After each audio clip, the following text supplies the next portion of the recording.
Well, tonight, the world is watching closely what happens next in Iran after the country's ultra-conservative leader was killed in a helicopter crash. The State Department tonight is calling him a brutal participant in the repression of the Iranian people. And as CBS's Charlie D'Agata reports, who succeeds him has global consequence.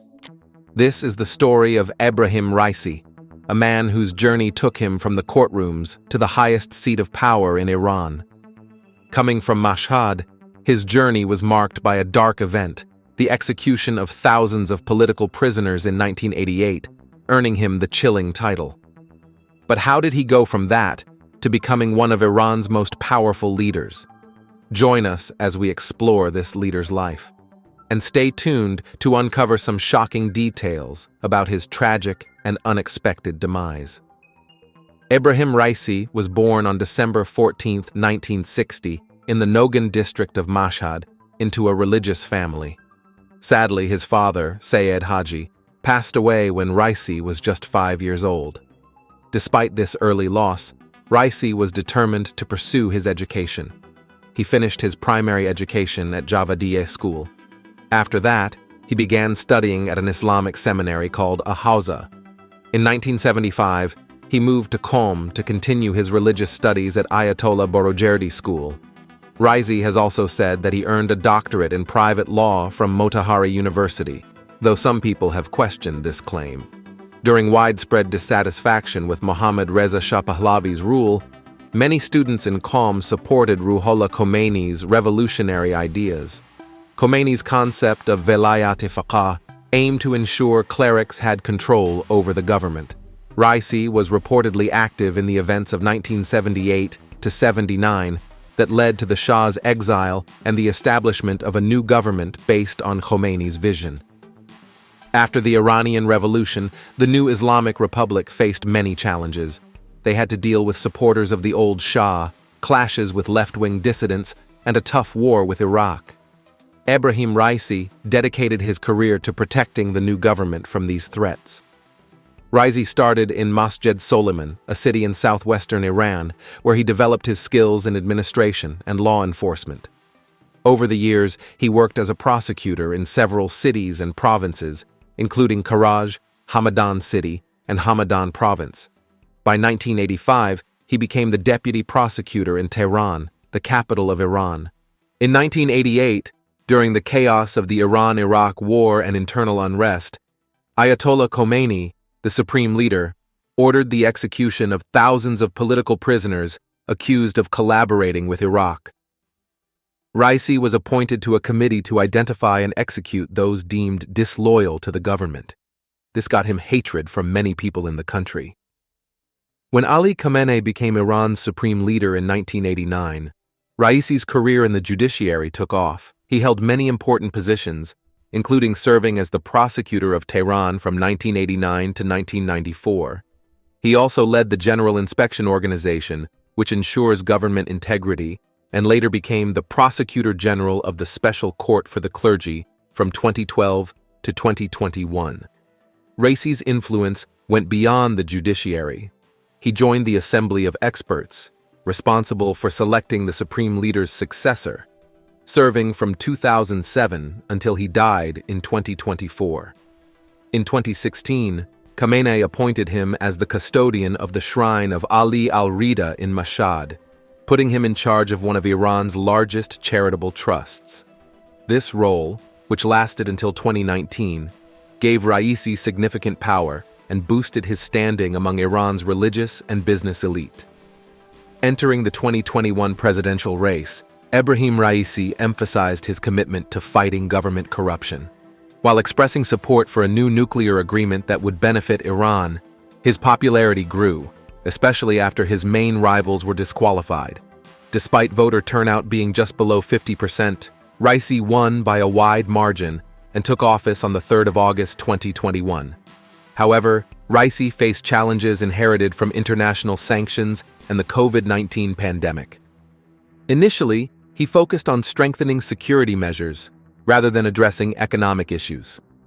His first budget proposed increased defense spending but limited domestic expenses. Although vaccination efforts were sped up, little was done to tackle economic challenges, worsened by water shortages and rising prices. Rather than rushing into renewed nuclear negotiations, Raisi prioritized strengthening relationships with China and neighboring countries.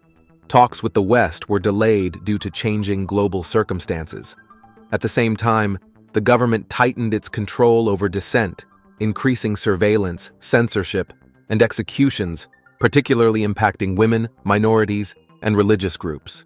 As the economy deteriorated further, with high inflation and unemployment, the situation worsened due to Russia's invasion of Ukraine in February 2022. In response, Raisi announced an economic surgery plan in May, abruptly cutting food subsidies, which led to a sharp increase in prices overnight. The tough economic moves and tighter security angered many Iranians. In May, protests flared up due to sudden food price hikes. But the real uproar came in September after Gina Mahsa Amini, a Kurdish woman, died in custody for what was deemed improper clothing.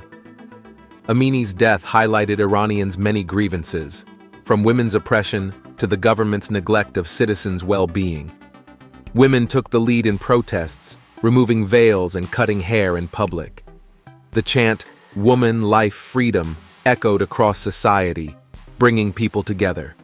However, Raisi blamed outside forces for the unrest, sidestepping his government's responsibility. This made people angrier. During the Israel-Hamas war that started in 2023, Raisi became more hostile towards Israel.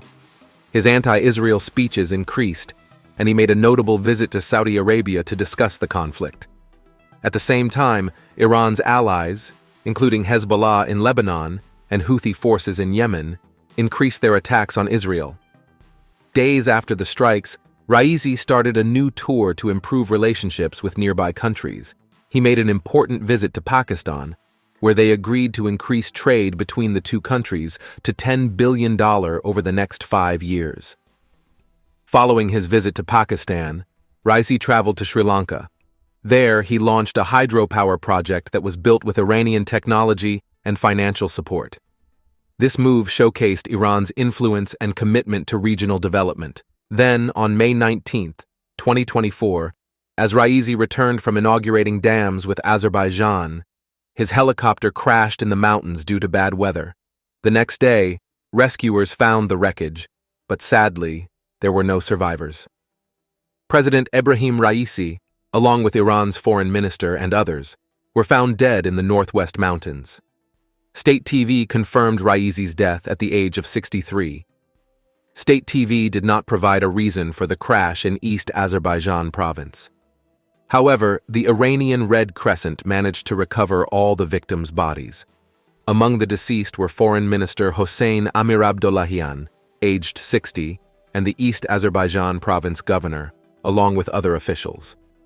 Turkish authorities shared drone footage of the suspected crash site, approximately 12 miles south of the border, amidst dense forest and steep mountains.